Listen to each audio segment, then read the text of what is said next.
No, really. I mean, that's just us doing a hard reset because that's exactly what the Oakland Athletics are doing this year. I mean, there is no other way to talk about this team with saying, what the hell are they doing? I mean, it's really the case. We talk about, look at this team a few years ago. Sean Murphy's now gone. Matt Olson's gone. Mark Canna's gone. The pitchers, Bassett, Manaea, all gone. I'm sure I'm missing somebody. It's just absolutely insane the amount of assets they've moved on. This seems like something that Oakland always does, though, so it doesn't seem like it's a surprise for fans. Now, I mean, the fans that do show up to the stadium, I applaud you 100% because you can tell that you are some real fans, but we did see last season that there were not many of you there in the stadium. Now, I know that there are some very diehard fans in Oakland. It's one of the last teams, professional sports teams in Oakland, and there's always rumors about will they move to Las Vegas? And I heard that's another rumor still boiling around. But let's talk about this team on the field. Your biggest addition this year just happened at the beginning of this week. Jesus Aguilar, 1-year deal for $3 million as a first baseman. Signing him for $3 million to a already, I mean, honestly, first base isn't really the needs you need. Like, isn't the part that I would be looking for. Again, I'm not really sure what this team is doing. Can you make any sense of it? Because I sure can't. Well, I think if I guess just like you, I'm looking at their roster and trying to figure out what the addition of Aguilar means. But if I kind of squint, maybe I can see some logic where they're trying to keep Brown out in the outfield, and they need a placeholder for when Soderstrom is ready to go, because that guy's going to be a beast. At first base. Maybe he probably won't be sticking at catcher, so maybe that's the play here. Just buy some time at first base and let Brown focus on being out in the outfield. I don't know, man. I'm at a loss, just like you are. This team is, I don't know what they're going to do.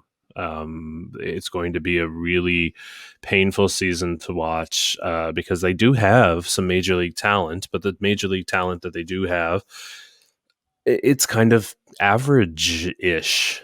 And you look at, I was actually looking around for signs of positivity today, and Soderstrom is one, and Echeverri Ruiz is another. I can't wait to watch him fly around the bases. But even, all of their kind of starting rotation, even the guys who are like getting their shot at the big leagues, they're older, right? And so I don't know. It's an odd rebuild if that's what's happening. What I really hope is is just a constant cycling of farm players and then have them reach some kind of success and then trade them off again. And that's a tough cycle for fans to be stuck in. So I really hope that's not what we're witnessing, but it's starting to feel that way. I feel like that's exactly what we're in right now. It just decides it's just to see when we decide to get off the ride. Like, when is that going to happen? Yeah. As I mentioned before, all those players that are now out of Oakland, what's next? I know that the next player on that list, if somebody was going to go, would be Ramon Laureano, but there's speculation saying that he is not going to get moved. I guess there was a report that went out this offseason that the Twins, surprise, surprise, because they've been absolutely just going crazy with trades so far this offseason, reached out and tried to make a trade for Laureano. And it seemed, according to them, that he was not tradable. They were not willing to move Laureano. So I'm not sure if that's a positive light for Oakland, or if that's what are you doing? Why aren't you moving him? We're already moving down to the bolt and nail. Let's just redo this whole thing. What I will say about Laureano is I think there is some worries about him with the shift restriction. If you look at his WOBA with the shift, it's not very good. So when you look at that, if you want to go ahead and play that card, maybe it's not a bad idea to move him, but you need someone to root for.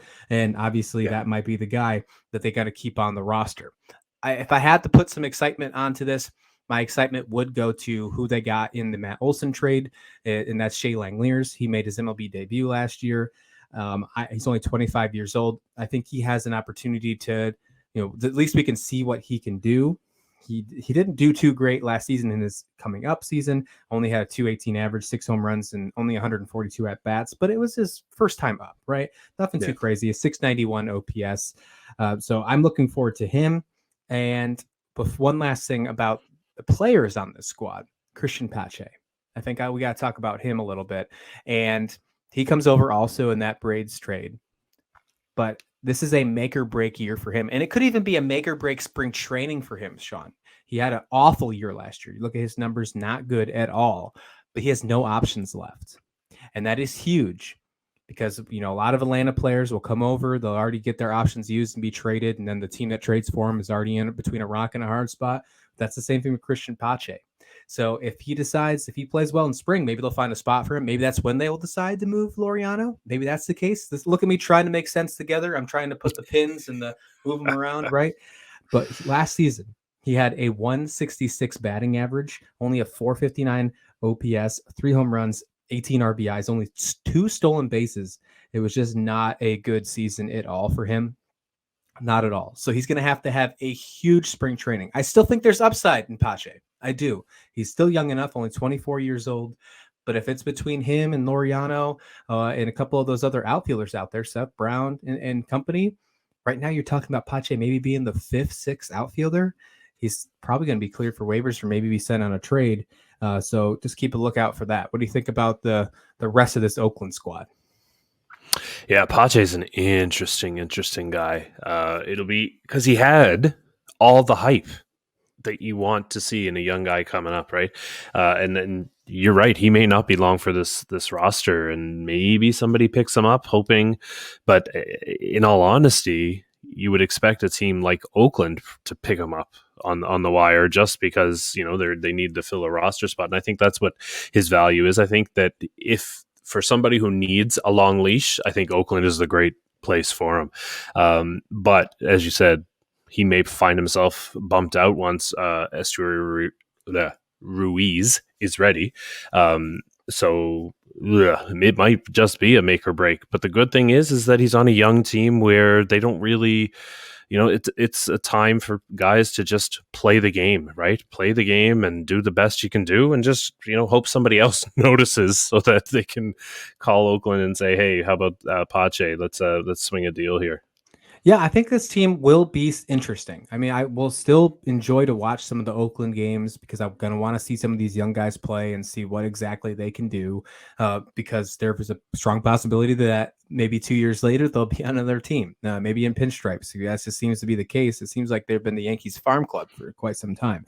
Speaking of the Yankees, they did make a trade last year, and they did trade over Ken Waldenchuk to the Oakland Athletics. I think he is the most impressive pitcher with highest upside of the Oakland A's. I'm excited to watch him pitch a little more. He came up last year in 7 games, went 2-for-2 record, was a sub 5 ERA, nothing crazy, but in 34 innings pitched had 33 strikeouts. That's a pretty good ratio for a rookie. I'll take a 1-for-1 on that. Had only a 1.2 whip.